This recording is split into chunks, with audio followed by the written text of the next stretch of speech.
This is Bill Brady, One United Body, doing a video as part of the leadership training program. This particular video is on eldership, and it's about the qualifications that are needed before someone is placed into eldership. I'm entitling this, Choose Elders Wisely. You follow the principles here in choosing elders, and then the elders will be able to function properly, and they'll be a blessing to the group that they're functioning as elders on behalf of. Failure to follow these principles will blow up in your face and will create a mess. There's nothing worse than putting somebody in leadership too early, because it can cause major damage in the group, and it also can damage the person that you've done this, placed into eldership too soon. On the other hand, having an elder functioning as an elder is an absolute necessity for a group.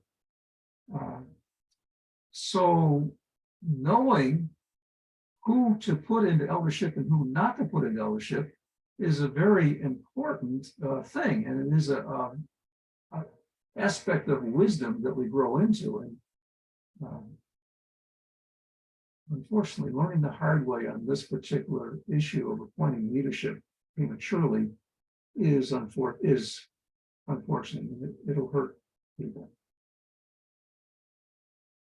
all the way around. It'll hurt the person who appointed them, the person or persons who appointed them. It'll hurt the people that you appointed them to function for, and it will hurt the person that you appointed.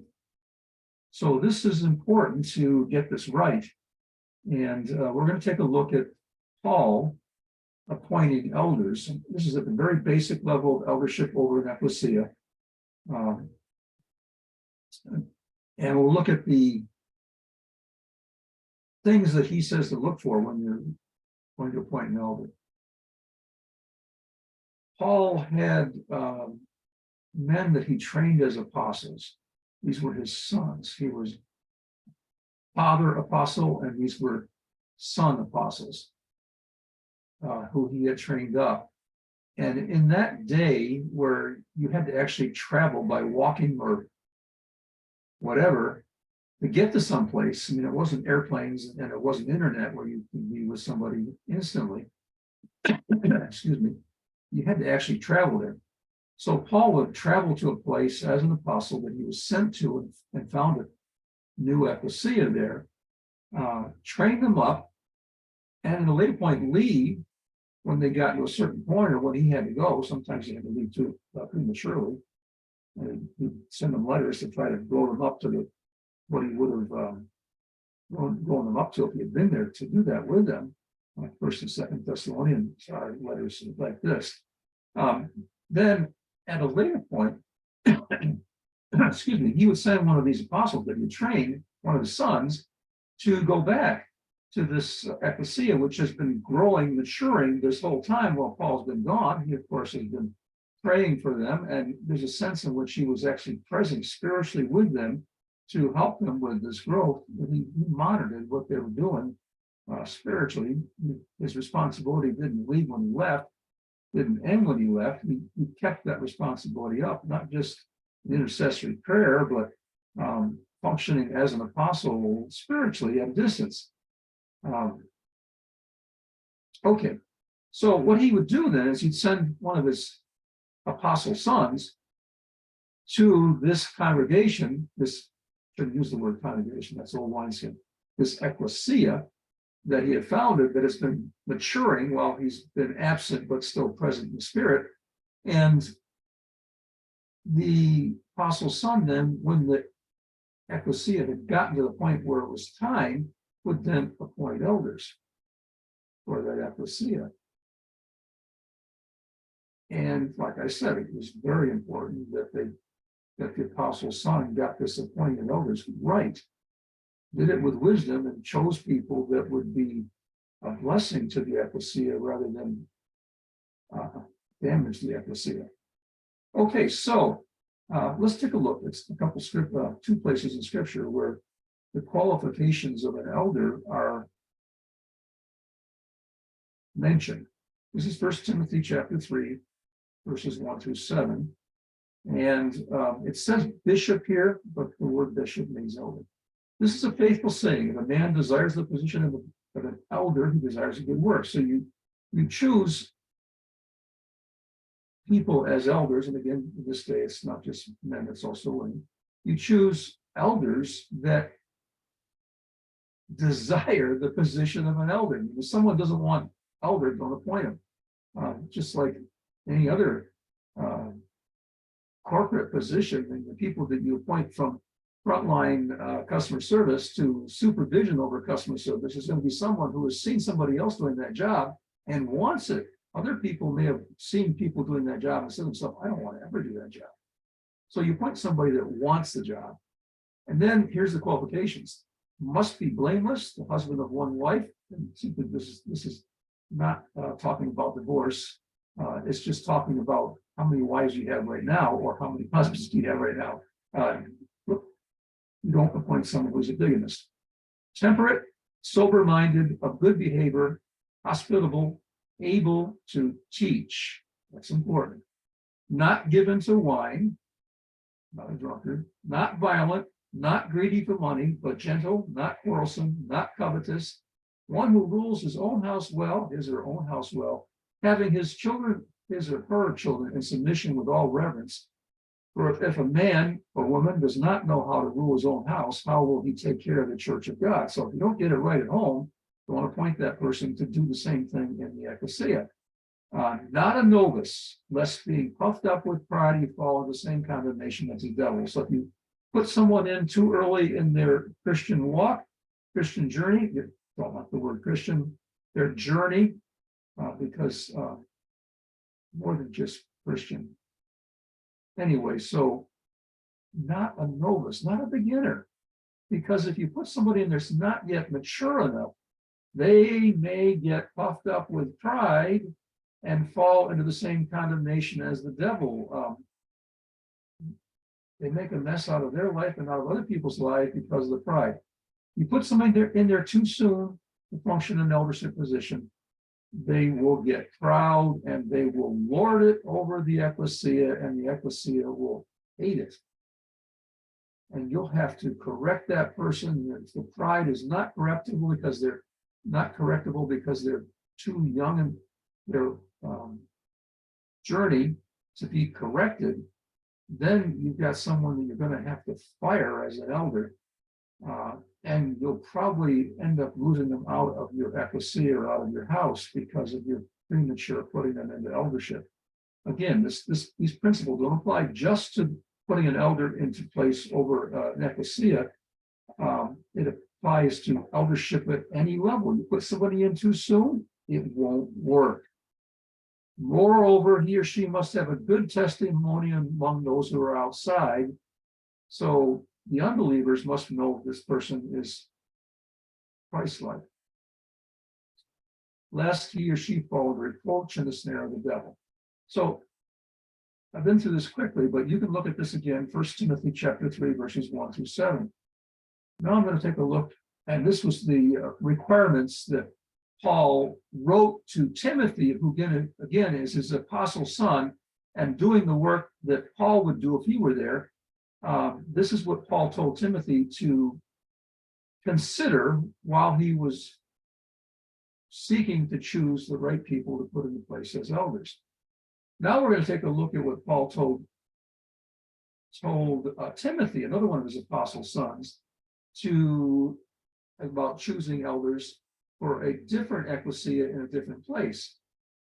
For this reason, I left you in Crete, that you should set in order the things that are lacking. So not having elders is having the ecclesia has a lack if they don't have elders. And any other level of eldership, if the elders aren't present doing the work of an elder, there's a lack in that body. And appoint elders in every city. Each of these ecclesias was a city ecclesia, as I commanded you.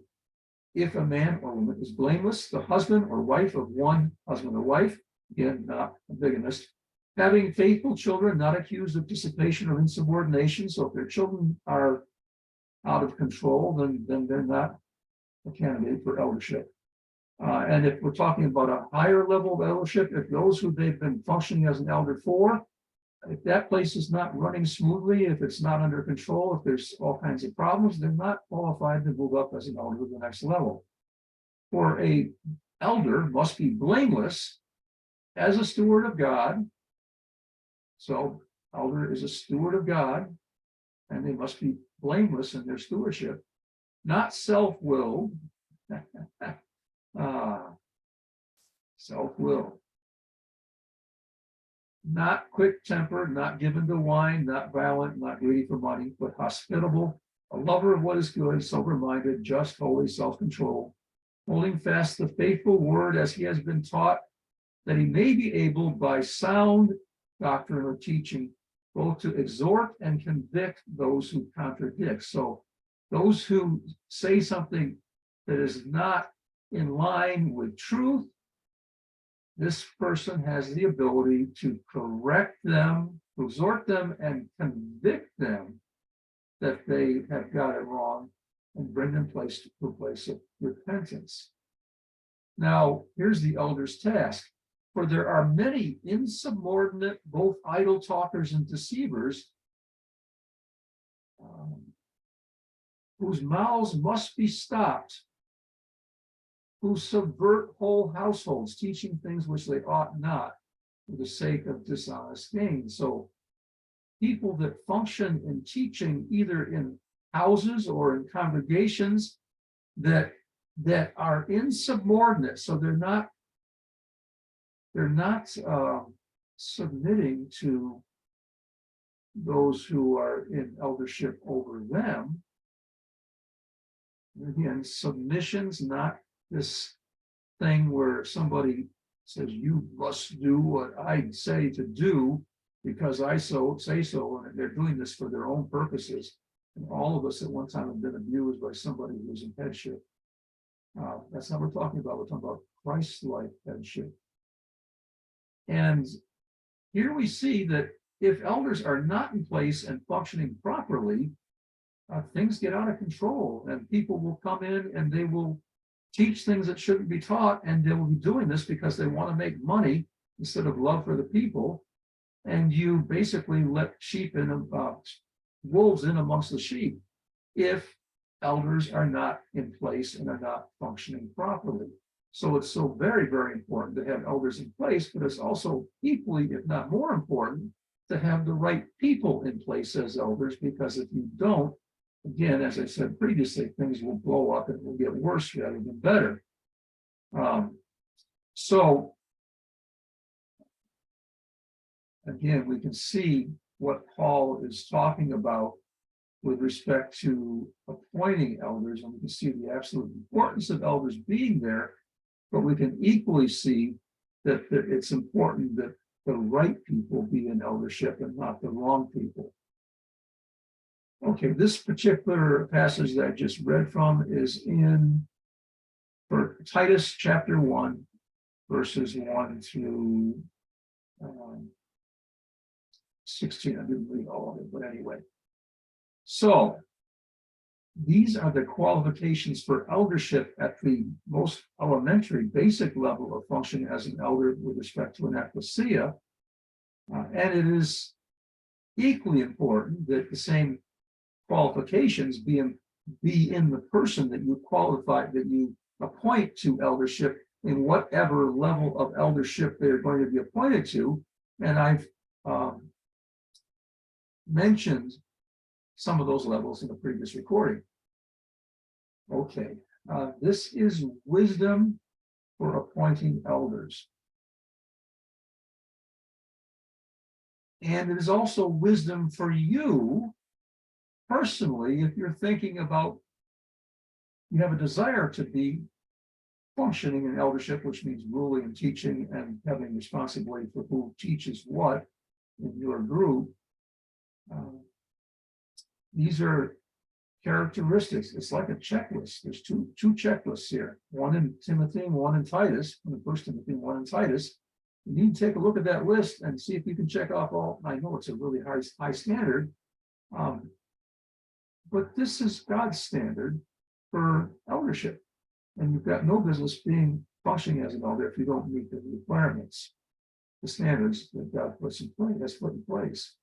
And equally, if you are one who was got the responsibility of appointing people to eldership, you need to follow this checklist. If you don't, you will have issues. There's a reason for everything on that list.